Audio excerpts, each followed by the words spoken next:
to be to be back with you, to be again in the church family. First of all, I want to talk about God's provision. Most of you know, like the tight financial position we are in because of that house we tried to buy and we're trying to sell our house. But what happened was, a long time back, my mother had bought a piece of land on the outskirts of the city. She bought it for very cheap. But then the city has grown so much. Okay, so that land gave it to a builder to build apartments. And as my share, I got 2 apartments. And put it up for sale because it's far from where I live. And last year they got sold.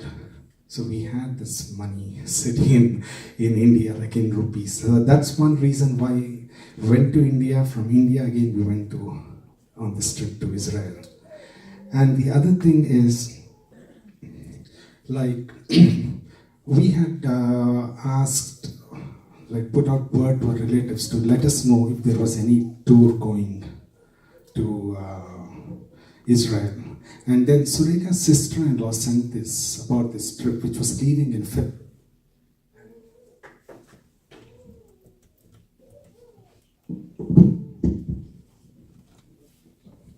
And she said this trip was also going to Jordan and Egypt. It was always, I had this desire that when I go to Israel, I should also see Jordan and Egypt, because that's how the children of Israel traveled. So when I heard this, and then on top of that, the other thing was, last year I had taken up this full-time job, so which entitles me to 4 weeks of paid vacation. So you see how God put everything together. So that's why. So and then what happened was, this trip, which was in February, got postponed to March. So we left in March, and that's how this trip came about. And I really acknowledge God's provision, God's hand, how He led us. And we first went to Jordan, and then from Jordan we went by bus. And because you're traveling by road, it's really, you can see all around. And as you're traveling by bus, it is just mountains, barren mountains. It's so dry, there's no life there. And you're just traveling by bus. And then I was thinking, like, that's how the children of Israel came after they left Egypt. You see, now we call it the country of Jordan, but in those times there was no Jordan. It was all a wilderness. I think it was called Beersheba. So that's how they came. And I was thinking, in that wilderness, you see, if they survived, the children of Israel survived, it was because God had provided for them. And I was thinking, it's not just manna. You see, we always think it's manna. But I was thinking how God had provided them everyday water. In that dry area, God had provided them water. So, and as we go, it's all dry, but before we reach Israel, see, from Jordan you enter through the south. That's the south of Israel south. And as we near Israel, then the things change a little bit on the Jordan side. You see some trees, you see some greenery and all. But once you cross Israel, once you enter Israel, it's the whole thing changes, the whole scenario changes. As far as your eyes can see, it is green fields everywhere. Like, you see trees and all. Like, suddenly you feel like, where I've come from. Like, is this where I've come from? The Israelis they've grown, they've done some real agricultural advances, and they have grown. It's not like that it was that way. That was also a desert. But they have grown all this. They put trees and all the fields and all that. And you see, as it says in the Bible, they have made the deserts to bloom, this place. And in Israel, of course, we went to see, we saw every place, like whatever in the Bible, like the place where Jesus was born, the place where Jesus was crucified, all these places, every place we saw. But if you have, see, for us, we always remember the 10 Commandments and Ben-Hur. But if you remember these, and if you go to these places, you will really be surprised, like, because the place where Jesus was born, now there's a big church there. And we say, in our mind, we are looking for a manger, but there is no manger there. See, there's a big church, and in that church, there is a place where they say Jesus is born. So what we have to really do is, we just, in our mind, like, we have to strip away everything. Like, we have to bring the scriptures into our mind, and then we have to think. Then we realize the significance of this place. Otherwise, like, you won't realize it, because it's a huge, beautiful church with all stained glass windows and all that. But every place we went, like, so there's a way where Jesus took, carrying the cross to where he was crucified. They call that Via Dolorosa. So what they have done is, like, they have stations. Like, there's one station where they say this is where Simon the Cyrene took the cross from Jesus. So there is a small church there. And then all along the way, they have all these shops selling all souvenirs and food and drinks and everything all around. And the thing is, like, that's what I was saying. You have to think about it. See, because I was thinking, if you take a child with you, like a little child with you, and say, he may think that, why didn't Jesus stop and buy a Coke when he was thirsty? Like, it's like everywhere. Like, but that's what in your mind you have to think, that this is the way, like, Jesus carried the cross. There was nothing there, and we just don't even know. Right now it's paved. We don't even know if it was paved in those days. He just walked barefoot, carrying the cross when his back was bruised, and he carried the cross up to the cross for us. So, but in all these things, there were some places I really felt very touched, because they're there as they were in the time of Christ. And one was what we call as the Wailing Wall, or it's called the Western Wall. It was the only wall when Herod had built the temple. So they say that's the only surviving wall from Herod's temple.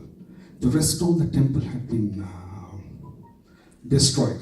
So when you go there, and you are allowed to go close to the wall, touch it, and it's really cold. You have this feeling, that this was the wall. Like, we don't know where the temple was, because now there is no temple.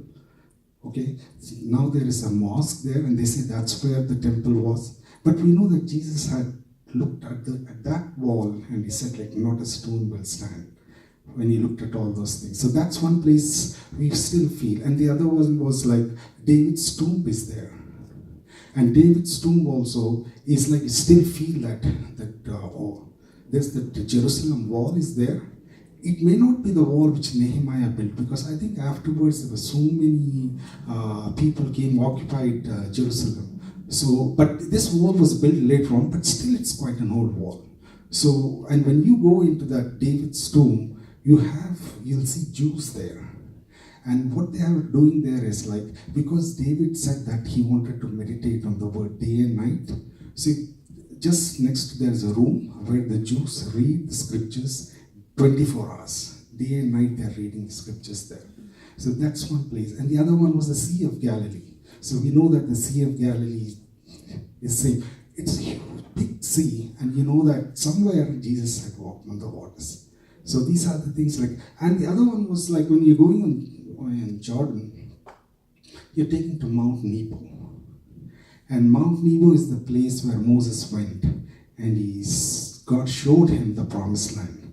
So when you climb Mount Nebo, you can see some beautiful scenery, like all the mountains. And you know that Moses would have seen all these mountains there, because they haven't changed. They were the same mountains which Moses saw. So these are the places when you see that your heart is really moved, it's really touched when you see these places. And what else did we see? Like, there's so many, every place, like, which is there in the Bible, and we just don't know. Because the guide says, like, we went to Cana, like, where Jesus did the miracle of turning water into wine. And he said, like, there were 6 jars. And he said they found one jar. And that jar is kept there. It's broken, but it's kept there. And it doesn't look like a jar at all. It doesn't, maybe it's a part of that jar. And we don't know if that's how they know that that was one of the 6 jars.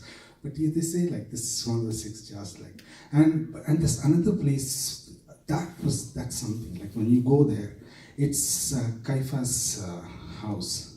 That was when Jesus was taken there. Before he was crucified, he was taken there. So in Caiaphas' house, actually outside it looks like a modern structure. But once you go inside, they have preserved it. So what they did, they say, was like there's a hole on the top. They say that's how they used to do in those days. Like prisoners, they would tie them and they would put them down through the hole, and down below, about 2 floors low below, there is a dungeon. And it's just like when you go there, and you say, no, that's where Jesus was taken, and that's where he was questioned when he went in. So that's one place like it's worth seeing. So that's it. Like, and back home we met all the people. Like we met Pastor Mohan Babu. We also met Dr. Shishir Pradhan and his wife. We went to their home, and of course Sister Leah was with us all the time. So we met all of them, and they sent their love and greetings. And yeah, that's it. And there's the other thing I want to tell you, is that like we have been following on WhatsApp, and we're so blessed, the things that, the way you carried on, that nothing was missed. And I was told that every Sunday was awesome. We had an awesome worship service every Sunday. So we are so blessed, like what went on here. And on a closing note, I just want to say one thing. When people go there, in our group, there were some people who came, and the way they were behaving there, like, it's very odd. Like, you go to Jordan, they'll touch the water and put it on their head. And if they say this is where Jesus lay, they'll put their head down on it. So what I wanted to say is, like, whether, I wish like every one of you goes to Israel, but whether you go or not, there is one thing, that is, we know and we have met the living Savior. So that is what is important.